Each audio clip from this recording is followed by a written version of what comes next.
ठीक, चलिए अब हम काम की बात करते हैं।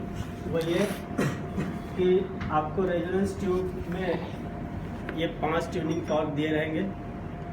इन 5 में से एक आपका अननोन होगा, यानी उसका फ्रीक्वेंसी कवर्ड होगा, आपके लिए अननोन हो गया। रेंज आप देख लो 512 से लेकर 341 तक सीक्वेंस में रहेगा।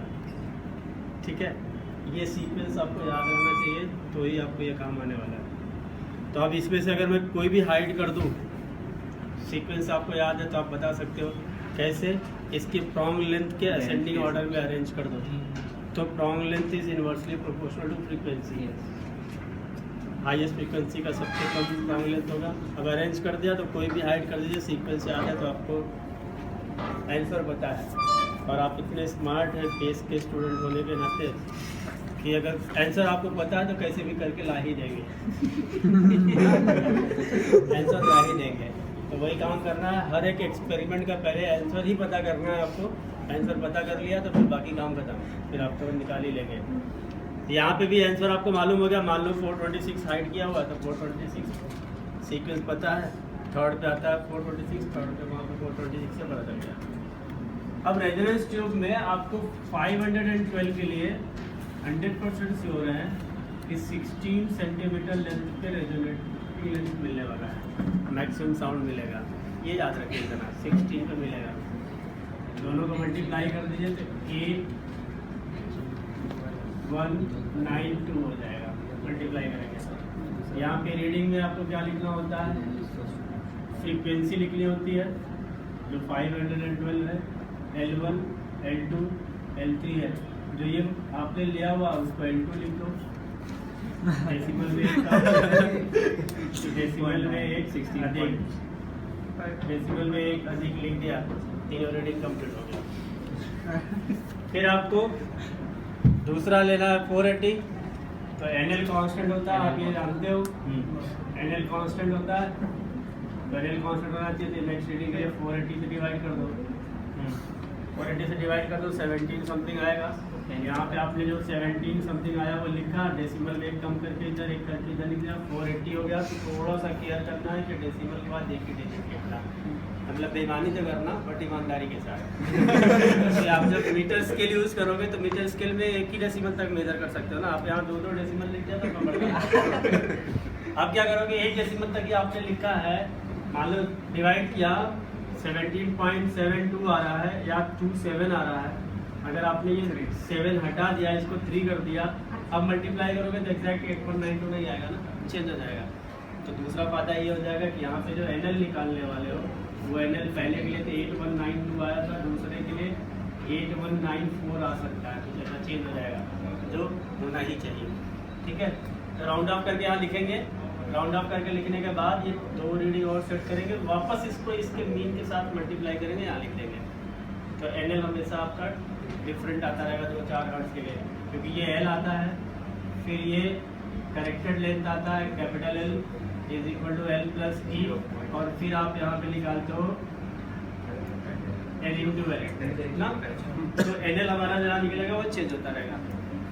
नेक्स्ट के लिए फिर से डिवाइड किया, नेक्स्ट के लिए फिर से केयर करना कि आपका थर्ड यहाँ 426 था जो हाइड किया हुआ था, तो यहाँ पे 426 लिख मत दीजिएगा, फिर से ईमानदारी दिखाइएगा, अननोन डिवाइड वापस कीजिएगा।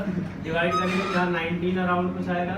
दूसरा तरीका याद रखने का ये है, एवरी 50 हर्ट्ज पे ऑलमोस्ट 1.5 से 2 सेंटीमीटर पर नेक्स्ट मिलता ही मिलता है। 50 हर्ट्ज पे 1.5 से 2 सेंटीमीटर मिलता है। तो यहाँ पे देखो 2 के पहले वाले में कम डिफरेंस था, दूसरे में ज़्यादा डिफरेंस था, 19 प्लस जाएगा। तो इस तरह से ये रीडिंग लिखते चले गए, 5 के 5 रीडिंग आपने कंप्लीट कर लिया। फिर आपको डायमीटर ऑफ ट्यूब जान लीजिए 3.5 होता है सेंटीमीटर। क्योंकि आप उसको वर्नियर कैलिपर यूज़ करते हो तो 2 डिजिट तक लिखना है, इसलिए आसपास का कोई एक डिजिट और लिख दिया 3.52 हो गया।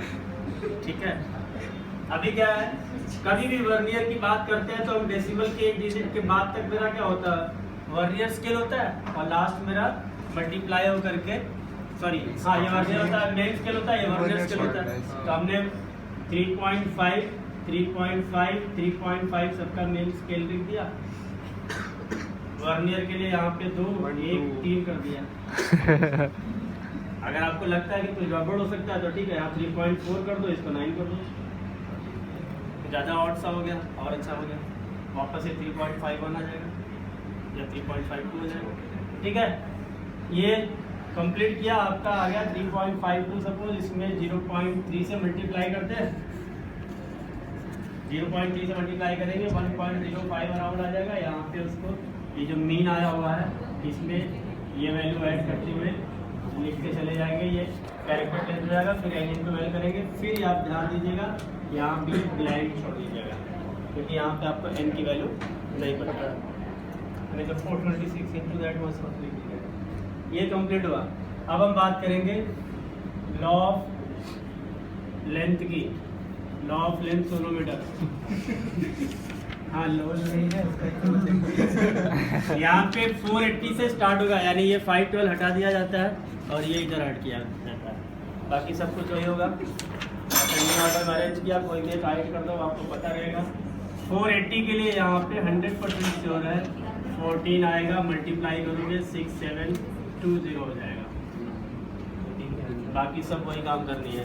यहाँ पे आपको करेक्टेड लेंथ नहीं निकालना है, इसलिए ये टेबल नहीं बना ली। ठीक है, बाकी एनएल कांस्टेंट यहाँ पे भी होगा, 14 आया, फिर नेक्स्ट 15 अराउंड आएगा, फिर 17 अराउंड आएगा, इस तरह से डिवाइड करते हुए लिखते चले जाएंगे। ठीक है, फिर नेक्स्ट होता है law of tension. Law of tension में आपको सिर्फ ये मिलेगा, अभी से जानते रहिए, 384 हाइड करके दिया जाएगा। 384 के लिए 1000 पे 384 के लिए 12 आना ही आना है। फॉर्मूला होता है m/l² कांस्टेंट रहना चाहिए ना। आपने 1000 लिया, l आपका 12 आया, इसका स्क्वायर करके डिवाइड करेंगे 6.9 हो जाएगा। Every times m/l² should be 6.9 कर ले जाएंगे। अभी नेक्स्ट हमारा हो जाएगा 1500 डिवाइडेड बाय l, हमें पता करना, स्क्वायर किया 6.9, कैलकुलेट कर लिया l कितना आना चाहिए, लिखा डेसिमल में कम, डेसिमल में करीब, दोनों साइड करते जाएंगे, सभी रीडिंग कंप्लीट हो गया। ठीक है, इसके बाद आपका आता है मीटर ब्रिज। मीटर ब्रिज में रिजल्ट फिर वही बात है, रिजल्ट आपके हाथ में होना चाहिए। तो एक तो रहेगा ये जो वायर दिया है 160 सेंटीमीटर का, जिसका 12.5 या फिर 10 ओम है। ठीक है, दो हमारे पास है, एक 12.5 का, एक 10। तो आप टेंशन में आ जाओगे मुझे कौन सा मिला है, इसलिए चाहे कोई भी मिला हो 11 ले लो। एवरेज वैल्यू 12.5 आया, उसका भी 11 लोगे सही रहेगा। 10 वाला मिला तो भी 11 लोगे चलेगा।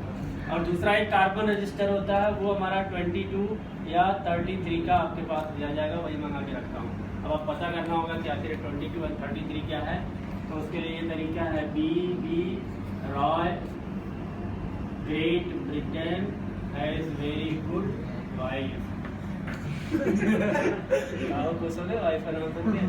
पहला ब्लैक, दूसरा ब्राउन, तीसरा हमारा ब्लू है, फिर ये ग्रीन है और फिर ये ग्रे है, और इसका 0 1 2 3 4 5 9 तक कोड है।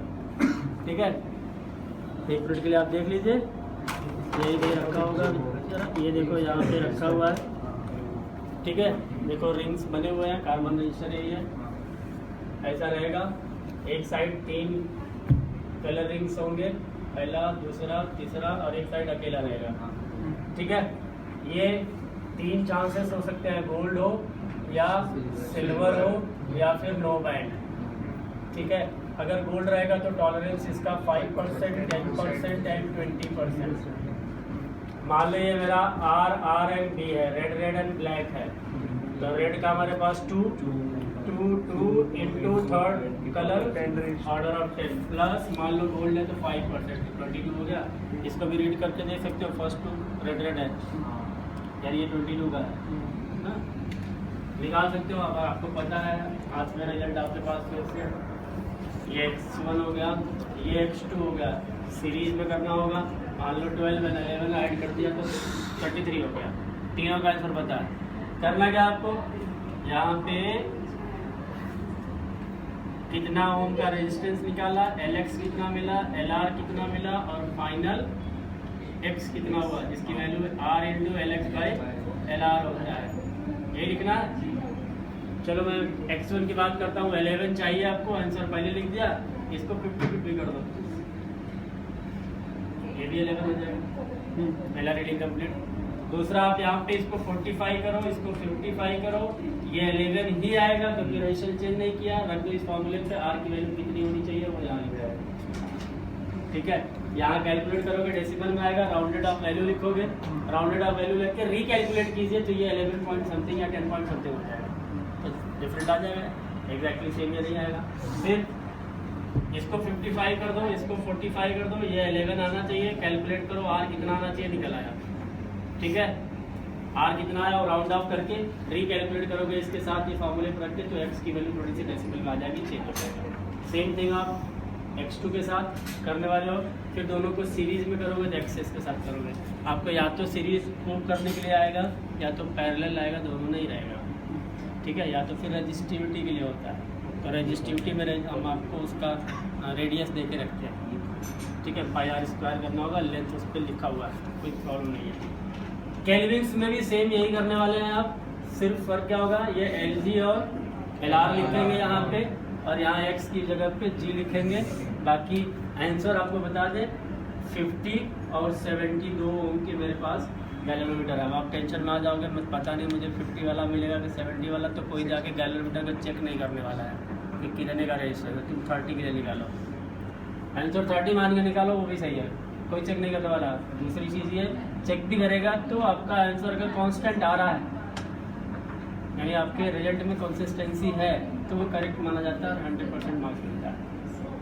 तो वो 70 का मिला और अब 30 वाला सॉल्व करो, कोई प्रॉब्लम नहीं है। तो कोई भी एक रिजल्ट ले लो, 50 रिजल्ट ले लो, लेके आप सब ये डिटेल 50-50-50-50 हो जाएगा पहला वाला, बाद में कैलकुलेट कीजिए। 45-55 के अलावा कुछ मत कीजिए, ईजी रहेगा सॉल्व करना, तुरंत आ जाएगा।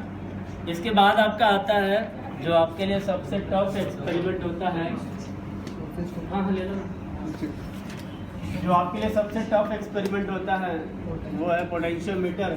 आप उसको परेशान रहते हो कि सर अपोजिट डिफ्लेक्शन नहीं आ रहा है या जीरो नहीं आ रहा है, ज़रूरत ही नहीं है अपोजिट डिफ्लेक्शन लाने की या जीरो करने की, वो आराम से आप, सबसे इजी ट्रिक उसी का है, ये ऊपर ही कर दे रहा हूँ ना। यहाँ पे आपको क्या मिलता है, L1 निकालते हो, L2 निकालते हो, E1/E2 प्रूव करते हो कि ये मेरा L1/L2 के इक्वल है, जो कितना आता है 1.36। आंसर आपके पास हो गया, अभी बचा क्या, E1 तुम्हारा होता है 1.5, E2 होता है 1.1, रेशियो निकालोगे 1.36 होगा।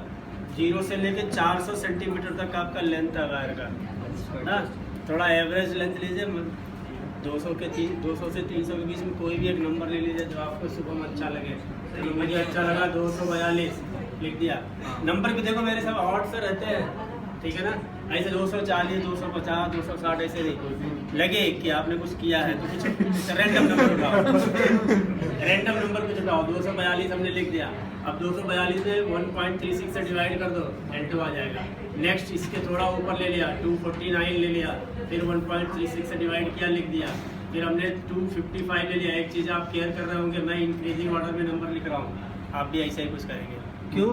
क्योंकि अगर आपने रियोस्टेट को थोड़ा इधर शिफ्ट किया और दूसरी रीडिंग मेरी इंक्रीजिंग ऑर्डर में आई, तो नेक्स्ट रीडिंग के लिए भी आप रियोस्टेट सेम साइड पे ही शिफ्ट करोगे ना, तो बढ़ के ही आना चाहिए। रिटर्न आप जाओगे नहीं तो फिर कुछ भी लेना, मतलब ऐसी कुछ भी मत ले लीजिए। अगर एक बार आपने बढ़ा दिया तो नेक्स्ट वाला उसके बाद वाला लीजिए, 1.36 से डिवाइड करते जाइए, L2 लिखते जाइए, सबका 1.36 रिजल्ट आ जाएगा। 100% कांस्टेंट आएगा, सेम टू सेम यही आएगा 1.36, तब भी प्रॉब्लम नहीं है ना, इसमें बहुत ज़्यादा वेरिएशन नहीं आता। यहाँ पे वेरिएशन आ सकते हैं इस केस में, इन केस में, लेकिन यहाँ 1.36 तीनों के लिए आएगा, तब भी आपको करेक्ट ले लिया जाएगा। और आप चाहते हो तो ठीक है, इसको आप थोड़ा सा राउंड ऑफ करके वापस कर दीजिए, चेंज हो जाएगा। ठीक, इसके बाद है